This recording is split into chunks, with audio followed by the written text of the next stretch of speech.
Bismillahirrahmanirrahim. Assalamualaikum warahmatullahi wabarakatuh. Selamat malam. Salam sehat sejahtera untuk kita semua. Perkenalkan, kami dari kelompok 3 dengan nama anggota kelompok atas nama saya sendiri Muzakir Farid dengan NIM A1B019193. Yang kedua yaitu Nyoman Ferani Semayanti dengan NIM A1B019233. Niputu Niken Diah Prastika dengan NIM A1B019234. Yang keempat yaitu Niwayan Anindita Junindra dengan NIM A1B019236. Dan yang terakhir yaitu Nurlaili dengan NIM A1B019254. Pada kesempatan kali ini, kami akan mempresentasikan topik atau materi hasil diskusi kami yang berjudul Teknologi Informasi dalam Komunikasi Bisnis. Untuk pemateri pertama, kami persilahkan.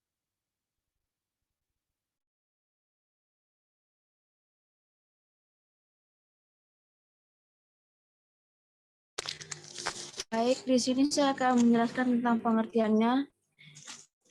Menurut Haryati tahun 2001 menyatakan teknologi merupakan alat, teknik, atau cara yang dapat membantu manusia dalam melakukan pekerjaan, sehingga pekerjaan menjadi lebih ringan, lebih cepat, lebih baik, atau lebih banyak hasilnya. Teknologi informasi yang telah banyak digunakan untuk mendukung proses bisnis yang terjadi pada perusahaan, baik bidang ekonomi maupun perbankan. Dalam dunia bisnis, peranan teknologi informasi dimanfaatkan untuk perdagangan secara elektronik atau dikenal sebagai e-commerce atau e-dagang atau perdagangan elektronik. E-commerce adalah perdagangan merupakan jaringan komunikasi internet. Next. Di sini ada jenis teknologi dalam komunikasi bisnis. Yang pertama itu komunikasi lisan. Komunikasi lisan yaitu komunikasi yang dapat dilakukan melalui alat berupa komputer yang dilengkapi dengan fasilitas konferensi jarak jauh atau komputer teleconference atau video conference. Yang kedua itu ada komunikasi tulisan, yang dimana komunikasi yang dilakukan melalui tulisan seperti yang dilakukan dalam kegiatan surat menyurat, melalui pos, fax, mail, email, dan sebagainya.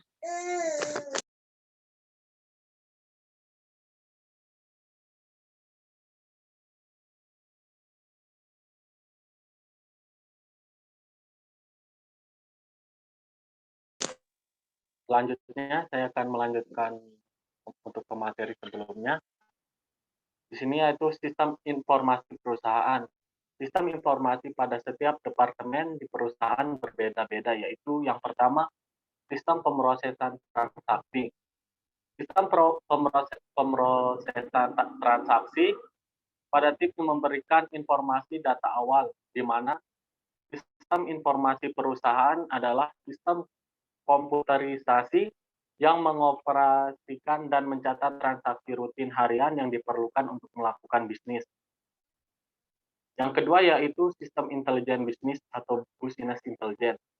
Adalah istilah terkini menguasai data dan perangkat lunak untuk mengorganisasi, menganalisis, dan menyediakan akses data untuk membantu manajer dan pengguna lain agar dapat membuat keputusan yang lebih baik berdasarkan informasi tersebut.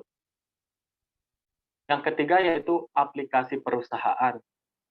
Aplikasi perusahaan merupakan sistem yang menjangkau seluruh area fungsional, berfokus pada pelaksanaan proses bisnis yang terjadi di seluruh perusahaan dan menjangkau seluruh tingkat manajemen.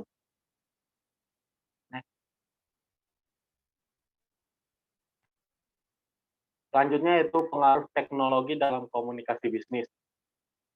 Pada perkembangan teknologi memberikan dampak positif yang ditandai dengan penggunaan teknologi canggih yang digunakan perusahaan untuk mengembangkan perusahaan dan menjaga kepercayaan relasinya.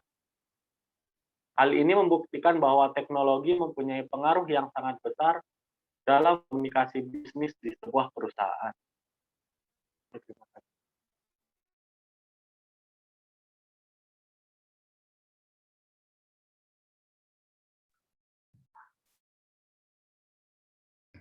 Baiklah, saya akan melanjutkan materi selanjutnya itu bagaimana peran teknologi dalam bisnis. Ada beberapa peran teknologi dalam bisnis, antara lain yang pertama yaitu mempermudah cara komunikasi. Dalam perusahaan, email menjadi pendorong awal adanya internet. Nah, penggunaan email ini sangat mudah dan murah dibandingkan dengan fax mail. Untuk berkomunikasi, alat-alat komunikasi seiring waktu itu semakin berkembang yang memungkinkan bagi para staf untuk berkomunikasi dengan menggunakan sistem chat, voice over internet protocol, dan sebagainya. Kemudian yang kedua, memberikan pengetahuan dan sumber informasi. Artinya, semakin banyak pengetahuan mengenai bisnis, maka akan semakin berkembang pula bisnis yang dikelola. Yang ketiga, ada manajemen data. Sebagian besar perusahaan menyimpan versi digital dokumen pada server dan perangkat penyimpanan. Dokumen ini dapat diakses langsung oleh karyawan yang membutuhkannya. Kemudian peran yang keempat yaitu ada sistem informasi manajemen. SIM memungkinkan perusahaan untuk melacak data penjualan, biaya, dan tingkat produktivitas. Informasi ini digunakan untuk melacak profitabilitas dari waktu ke waktu, memaksimalkan laba dan investasi, serta mengidentifikasi bidang yang perlu diperbaiki. Selanjutnya ada Customer Relationship Management. CRM atau Customer Relationship Management adalah sebuah sistem yang dapat menangkap setiap informasi transaksi perusahaan dengan pelanggan, sehingga terdapat data kronologi pelanggan jika sewaktu-waktu dibutuhkan. Terakhir yaitu ada aktivasi bisnis selama 24 jam. Dengan adanya perkembangan teknologi, pelaku bisnis dapat melakukan aktivitas jual beli selama 24 jam tanpa dibatasi ruang dan waktu. Selanjutnya ada beberapa manfaat teknologi dalam bisnis. Antara lain, munculnya peluang bisnis baru yaitu e-business, kemudian memperluas pangsa pasar, mengurangi biaya produksi dan operasional, mempermudah proses komunikasi dan monitoring setiap karyawan, menghemat waktu di mana dengan teknologi akan membantu pekerjaan selesai dengan lebih cepat. Kemudian yang terakhir untuk mempermudah rekrutmen karyawan. Terima kasih. Materi selanjutnya akan disampaikan oleh pemateri keempat.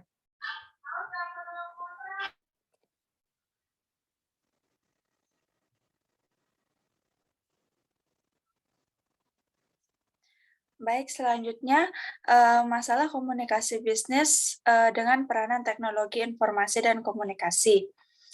Dalam praktek komunikasi bisnis diperlukan sarana yang dapat menunjang proses komunikasi itu.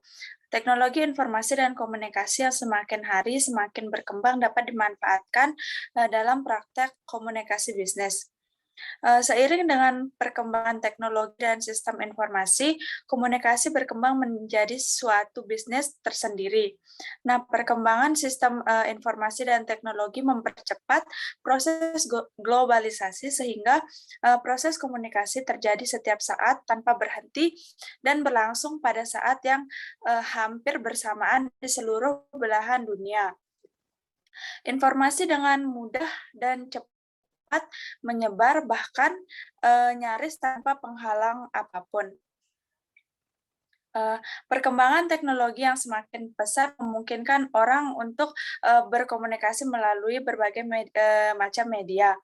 Perkembangan bisnis masa ini bergerak lebih cepat dibanding sebelumnya, sehingga mereka membutuhkan komunikasi yang lebih luas dan lebih baik, terutama dalam mempertahankan pelanggan dan pemasok, bahkan dalam menghadapi persaingan yang semakin ketat. Dengan solusi mobilitas diharapkan para karyawan akan lebih produktif dimanapun mereka berada. Itu karena mereka memiliki akses tertentu terhadap berbagai aplikasi perusahaan melalui berbagai perangkat bergerak atau berbagai akses lainnya. Untuk itu, komunikasi bisnis tanpa adanya dukungan infrastruktur sarana dan prasarana teknologi informasi dan komunikasi tentunya tidak akan berjalan dengan lancar. Selain itu, tanpa adanya peranan teknologi informasi dan komunikasi, praktek komunikasi praktek komunikasi bisnis akan menjadi ketinggalan zaman. Informasi yang didapat akan jauh tertinggal dan akan membawa dampak perkembangan bisnis akan menjadi lambat. Mungkin itu saja yang dapat saya sampaikan. Selanjutnya akan disampaikan oleh pemateri selanjutnya.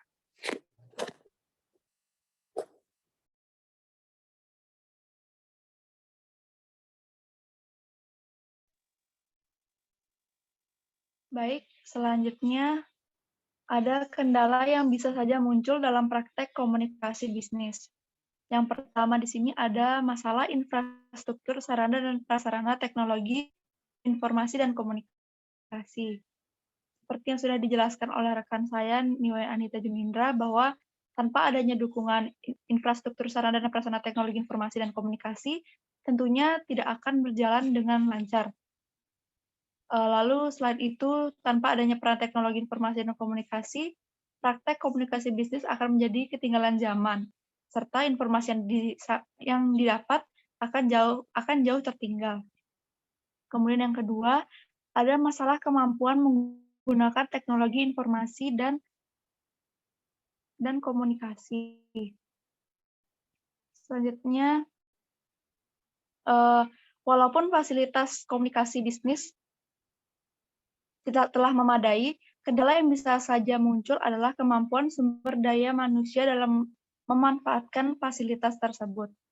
Mungkin masih ada beberapa pelaku bisnis yang mampu menggunakan alat komunikasi dalam bisnisnya, sehingga walau peralatan yang digunakan adalah peralatan dengan teknologi canggih, sekalipun jika manusia tidak dapat dioperasikan atau menggunakan peralatan tersebut akan menjadi percuma.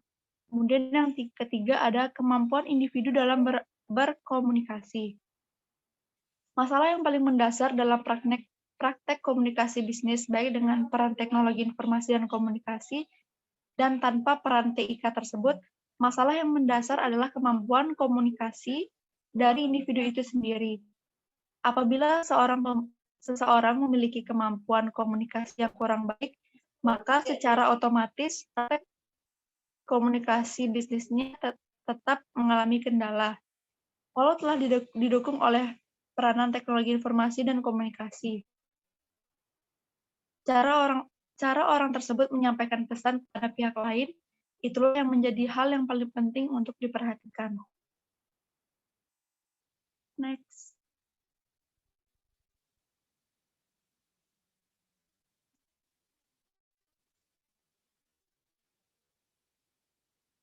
Jadi kesimpulannya di sini itu adalah semakin cepat perkembangan teknologi informasi dan komunikasi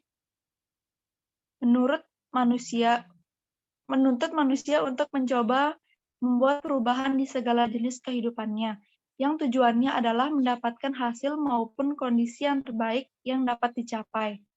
Banyaknya sektor kehidupan yang ada diharapkan membuka inovasi baru bagi kita untuk menciptakan sesuatu yang baru untuk kemajuan peradaban manusia. Persaingan yang keras dalam dunia bisnis tentunya sangat membutuhkan suatu perusahaan yang dapat menangani akan hal itu di berbagai situasi yang menantang. Semua bisnis tentunya juga membutuhkan semua informasi yang akurat, cepat, dan dapat dipercaya, yang mana bisa semua permasalahan tersebut hanya bisa diselesaikan melalui teknologi informasi dan komunikasi.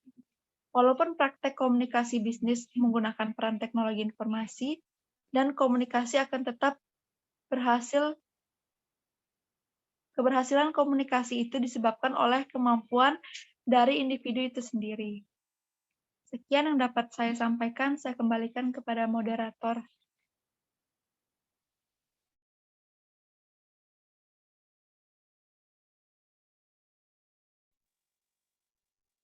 Oke, sekian dari presentasi hasil diskusi kami. Kurang dan lebihnya mohon dimaafkan. Terima kasih. Salam sehat sejahtera untuk kita semua. Assalamualaikum warahmatullahi wabarakatuh.